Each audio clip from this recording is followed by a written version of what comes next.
देश की संसद में अपनी धारदार शब्दावली के साथ लगातार अपनी अमिट छाप छोड़ने वाले, वो विपक्ष में हो या फिर पक्ष में, हमारे साथ हैं अनुराग ठाकुर, देश के युवा कल्याण मंत्री, देश के खेल मंत्री और सूचना एवं प्रसारण मंत्री। स्वागत है आपका अनुराग जी एबीपी न्यूज़ पर। बहुत बहुत धन्यवाद मनोज्ञा जी। आपकी टी शर्ट से ही शुरुआत करूंगी। नमो हैट्रिक 400 पार होगा कैसे? तीसरी बार मोदी सरकार, अब की बार 400 पार होगा जनता के आशीर्वाद से, मोदी जी के काम के नाम पर।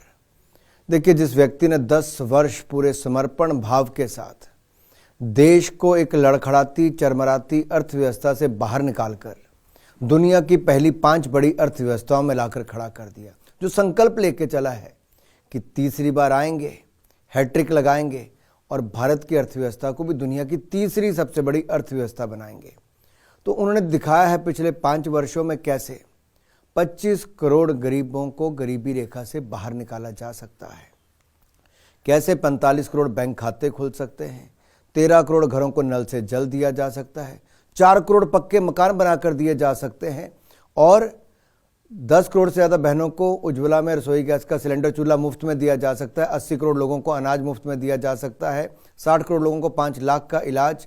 तो ये सारी योजनाएं, ऐसी मैं ढेरों योजनाएं गिना सकता हूँ, ये करके दिखाया। ये तो आपके 10 वर्ष के आंकड़े हैं। मुझे बताइए, गणित कैसे बैठेगा 400 पार का? क्या विपक्ष को आप 50 सीट भी नहीं दे रहे हैं?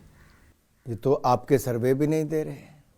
अगर देखिए, आज चुनाव से 1 महीना पहले भी या 2 महीने पहले भी देश में वातावरण राममय हुआ है, मोदीमय हुआ है, और ये अपने आप में दिखाता है कि लोगों ने मन पक्का कर लिया है, अब देश को रुकने नहीं देंगे, थमने नहीं देंगे, गति इतनी देंगे कि प्रगति की नई ऊंचाइयों को छुएंगे। तो राम मंदिर को संसद में लाने की क्या जरूरत पड़ गई थी? इसी वजह से कि वोट बढ़ जाएं? देखिए, राम मंदिर जहाँ एक और हमारी श्रद्धा का भाव, हमने पहले भी कहा, हमारे हर मैनिफेस्टो में वर्षों तक इसको लाया गया। बहुत सारे नेता प्रश्न खड़ा करते थे कि बीजेपी वाले कहते हैं रामलला हम आएंगे, मंदिर वहीं बनाएंगे, पर तारीख नहीं बताएंगे, तंज कसते थे हमारे ऊपर। और जब हमने राम मंदिर बना दिया, प्राण प्रतिष्ठा माननीय प्रधानमंत्री जी ने कर दी, तो अब उनके पास कोई जवाब नहीं बचा। पूरे देश और दुनिया भर में भारत की 2 बातें गई हैं कि मोदी सरकार जो कहती है वो करके दिखाती है, दूसरा राम मंदिर बनने के बाद भाईचारा और बड़ा है, चाहे हिंदू, सिख, ईसाई, मुसलमान सब हों, सब ने इसका स्वागत किया है और ये अपने आप में बहुत बड़ा एक उदाहरण दुनिया के सामने पेश हुआ। तो फिर यूसीसी लाने की क्या जरूरत है? देखिए, अगर अभी उत्तराखंड से शुरू हुआ है, क्या बाकी पूरे देश में आएगा? आप मुझे कहते हो कि मोदी ने कहा हाउस में कि 370 बीजेपी जीते। अरे, हमने धारा 370-35 का भी कहा था हटाएंगे। हमने मुक्ति दिलाई जम्मू कश्मीर को, जो नेहरू जी के दिए हुए जख्म थे, हमने केवल मरहम ही नहीं लगाया, हमने जम्मू कश्मीर को नई ऊंचाइयों पर ले जाने के लिए प्रगति की राह पर, पर्यटन बढ़े, विकास हो, निवेश हो, उस दिशा में कदम बढ़ाएं। और आज आंकड़े कहते हैं कि जो वर्षों वर्षों तक नहीं हो पाता था, उससे 3 गुना ज़्यादा टूरिस्ट आ रहे हैं। बदरुद्दीन अजमल जैसे नेता, कई ऐसे नेता कहते हैं कि यूनिफॉर्म सिविल कोड को इसीलिए लाया जा रहा है कि एक जाति विशेष को, मुसलमानों को परेशान किया जा सके। बिल्कुल भी नहीं, संविधान हम सबको एक बराबर गिनता है और यूनिफॉर्म सिविल कोड अगर उत्तराखंड लाया तो उसकी स्वागत ही सबने किया है, कोई नुकसान नहीं हुआ। अभी आपको लगता है हल्द्वानी की घटना के लिए कौन जिम्मेदार है? क्योंकि वहां तो सरकार आपकी है, बीजेपी ही है। धर्म की आड़ में आप कब्जे नहीं कर सकते, सरकारी जमीनों पर आकर बैठ नहीं सकते। आखिरकार कानून ये कहता है कि आपको अगर कहीं पे नाजायज कब्जे कर रखे हैं तो उठाना कोर्ट के आदेश क्या थे, आपको वो भी देखना चाहिए। फिर वहाँ पे कितना समय उनको दिया गया। अगर आप कानून तोड़ेंगे तो कानून तो अपनी कार्रवाई करेगा और करनी भी चाहिए। विपक्ष कहता है कि आप कानून की आड़ में कई ऐसे कदम उठा लेते हैं जिसका आपको राजनीतिक फायदा हो। मिसाल के तौर पर आपके पास ताकत है भारत रत्न देने की, सरकार देती है, तो ये विशुद्ध राजनीति है जिसके कारण सिर्फ उन्हीं लोगों को दिया गया है जहां से आप वोट साध सकें। आप ऐसा क्यों देखती हैं? मान लीजिए, अगर वर्षों वर्षों तक जिन लोगों की अनदेखी की गई और कांग्रेस की सरकार 60 साल रही जी, डॉक्टर भीमराव अंबेडकर को उस समय जब भारत रत्न दिया गया तो गैर कांग्रेसी सरकार ने दिया। क्या नहीं देना चाहिए था? क्या सरदार पटेल जी को नहीं देना चाहिए था? क्या नरसिम्हा राव जी की जो कंट्रीब्यूशन, जो उस समय जब देश की स्थिति क्या थी और कितने लंबे समय तक उन्होंने अपना योगदान दिया, एक मुख्यमंत्री, एक केंद्रीय मंत्री, एक प्रधानमंत्री से लेकर, या फिर हम बात करें स्वामीनाथन जी की, किसानों के लिए अगर हम बात करें तो उनकी कहाँ थी? अगर चौधरी चरण सिंह जी किसानों की आवाज़ उठाते उठाते देश के प्रधानमंत्री पद तक आए तो हमने तो पार्टी से ऊपर उठ के दिए हैं जी। ना चौधरी चरण सिंह जी बीजेपी के हैं, ना नरसिम्हा राव जी बीजेपी के थे, ना स्वामीनाथन जी बीजेपी के हैं। हमने तो देश के लिए जिसने अपना योगदान दिया है, किसी क्षेत्र में दिया है, उनके लिए किया। बाल ठाकरे के लिए अब उद्धव ठाकरे और राज ठाकरे मांग रहे हैं, तो वहीं काशीराम जी के लिए अब मायावती जी मांग रही हैं। इनकी भी मांग लगातार ऐसे ही पूरी होती रहेगी? मांगे आनी ही चाहिए। भविष्य में किसी को भी कुछ भी हो सकता है, कौन मना करता है? लेकिन जिनको 60-70 साल तक नहीं मिला, क्या उनको ना दें इसलिए कि बाकी को ना? एक साथ तो सबको नहीं दिया जा सकता, लेकिन आज इनका नंबर है, कल किसी और का आएगा अपने योगदान के लिए। विपक्ष कहता है इंडिया गठबंधन के घटक दलों को तोड़ा जा रहा है, इस तरह की मान मुनव्वल करके और इस तरह की राजनीति करके। देखिए, वो जोड़ कभी था ही नहीं, वो टूटे हुए थे, दिल से भी, नीति से भी, नीयत से भी। और नेता तो मनमुटाव पहले दिन से नजर आता था। एक ने कहा कि हम इस व्यक्ति को प्रधानमंत्री बनाएंगे तो उनकी ही पार्टी के मुख्यमंत्री ने विरोध कर दिया, खड़गे जी का। और ये मैंने नहीं कहा जी, ये पूर्व प्रधानमंत्री देवेगौड़ा जी ने कहा कि मैं अपने टाइम पे भी अपने बेटे को नहीं मुख्यमंत्री बनाना चाहता था। मैंने कहा कि इनको बना दो, खड़गे जी को, तो मैं सहमत हूं, लेकिन कांग्रेस ने नहीं खड़गे जी को बनाया। वो नहीं चाहती थी कि अनुसूचित जाति का व्यक्ति मुख्यमंत्री बने। अब भी जब उनका नाम आया उसके लिए, तो कांग्रेस के ही मुख्यमंत्री ने उनका विरोध किया। अरे सभा में कहा। राहुल गांधी बहुत सारी बातें कहते हैं, वो एक कौन सी ऐसी बात है जिस पर आपको लगता है कि आप कहेंगे कि ये नहीं किया होता तो बेहतर होता? राहुल जी ने ना बोला होता तो बहुत अच्छा होता, क्योंकि जैसे ही बोलते हैं उनकी पार्टी का नुकसान हो जाता है। हेमंत बिस्वा शर्मा तो कहते हैं वही आपके स्टार प्रचारक। इसलिए मैं कहता हूँ, मैं उनके ही भले के लिए कह रहा हूँ कि उनकी पार्टी के लोग आके कहते हैं कि जैसे मुंह खोलते हैं वैसे पार्टी का नुकसान हो जाता है। पूरा सदन चला, संसद सत्र में एक दिन नहीं आए, उनके लोकतंत्र के मंदिर की क्या वैल्यू है जी? अब जब आप चुनाव के मैदान में जा रहे हैं तो इस समय क्या हम ये माने कि राम भरोसे बीजेपी है या काम भरोसे भी? काम भरोसे बीजेपी है। राम का आशीर्वाद तो हमारे ऊपर सदा ही रहा है।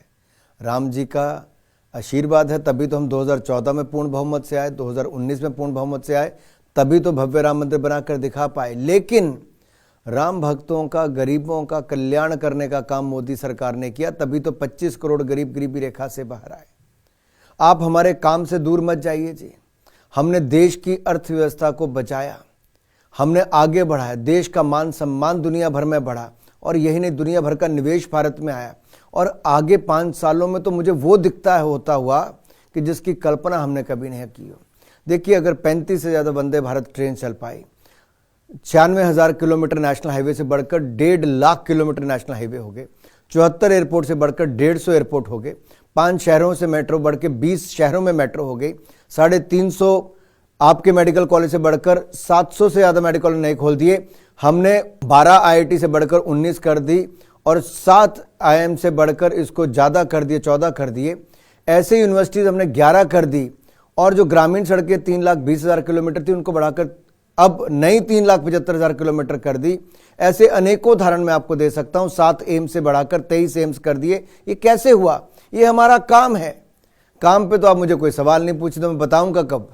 काम पर तो मेरा सवाल ये, जब इतना काम किया है तो फिर संसद में व्हाइट पेपर लाने की क्या जरूरत है? कांग्रेस कह रही है कि हम ब्लैक पेपर लेकर आएंगे। ब्लैक पेपर वो लाएं जिनकी नीयत काली थी, जिनके काले कारनामे थे, जिन्होंने देश को एक अंधकार में डुबाने का काम किया था, निराशा का वातावरण था। 2014 में अगर हम व्हाइट पेपर लाते तो देश और निराशा में जाता कि कांग्रेस ने देश को लूटा कैसे, कांग्रेस ने देश को डुबाने का काम कैसे किया, कांग्रेस ने देश की छवि को तार तार कैसे किया।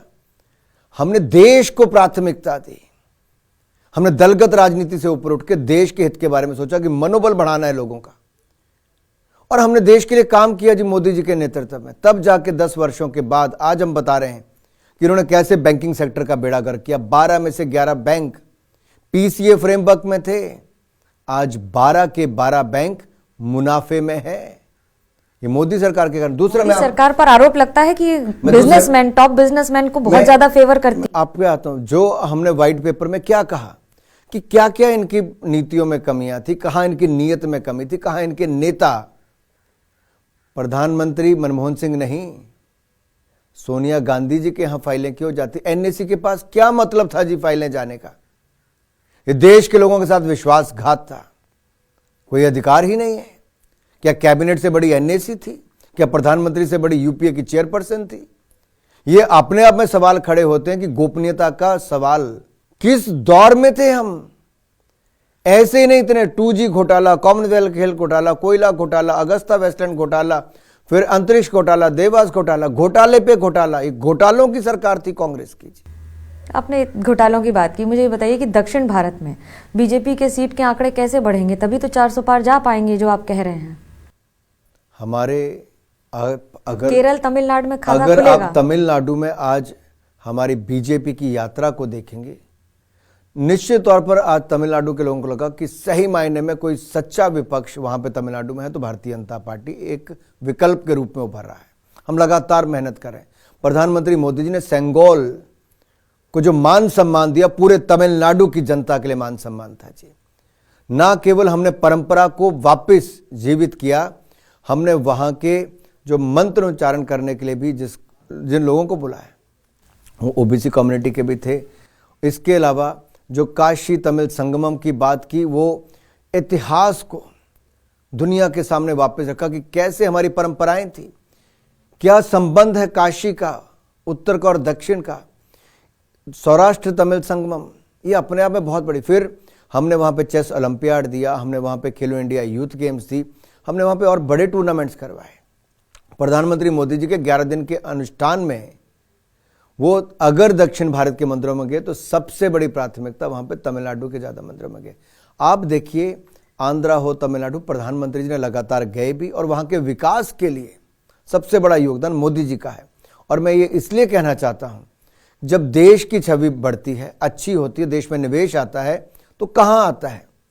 देश मतलब हर राज्यों में आएगा। तो उसका लाभ तमिलनाडु को भी बहुत बड़ा मिला है। हमारे पुराणों में बीज मंत्र होता है, लेकिन प्रधानमंत्री जी ने आपको बीच मंत्र दिया है, तो खेल मंत्रालय के लिए बीच मंत्र क्या है? देखिए, प्रधानमंत्री जी की सोच और कल्पना, जैसे लक्षद्वीप गए तो वहां पे तो एकदम से पूरा भारत भी लगता है कि भारत को लगता है हम लक्षद्वीप को एक्सप्लोर करना चाहते हैं। प्रधानमंत्री जी के ट्रैवल के साथ साथ जो वहाँ की विशेषताएं बताते हैं, लोगों के लिए एक उत्सुकता होती है उस स्थान को देखने की। लेकिन जहां एक और खेलो इंडिया अभियान को इतनी गति दी, हजारों करोड़ रुपए का बजट दिया, खेलों को आगे बढ़ाया, आज सपोर्टिंग सुपर पावर बनाने की दिशा में भारत को मोदी जी कर रहे हैं। वहीं पर बीच के आसपास भी खेल, बीचों पे कैसे हो सकते हैं, बीच गेम्स, उनको बल दिया है। मैं मन की बात में बहुत विस्तार में उन्होंने कहा, मैं इतना ही कहूंगा, एक नया क्षेत्र खोल दिया है खेलों के लिए, बीच गेम्स। जब आप खेल मंत्रालय की बात कर रहे हैं, अगले 5 साल की भी क्या कोई उसमें स्पेसिफिक तैयारी है? बिकॉज बहुत बड़ा मैसिव चेंज आया है राष्ट्रीय और अंतर्राष्ट्रीय स्तर पर खेलों में, भारत के लिए, खिलाड़ियों के लिए भी।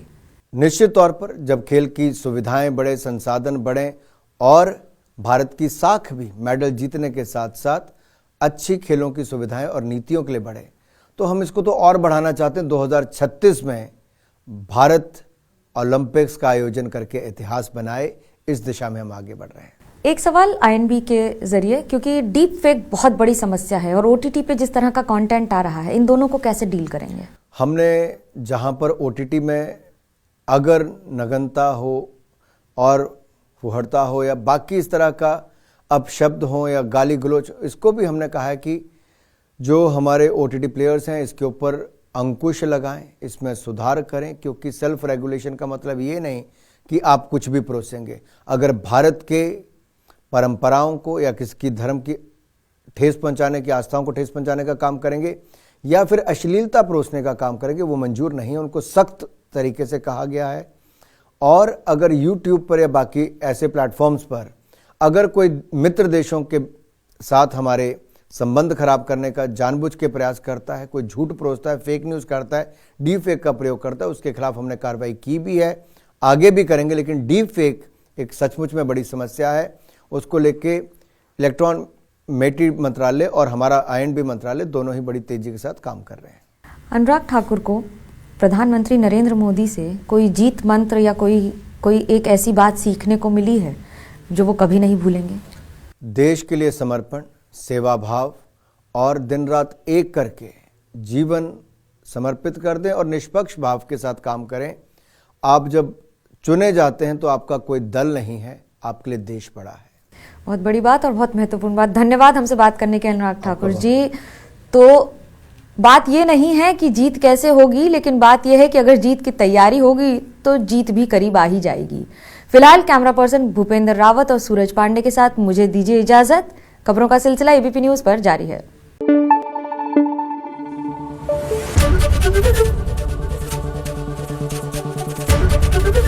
ABP न्यूज आपको रखे आगे।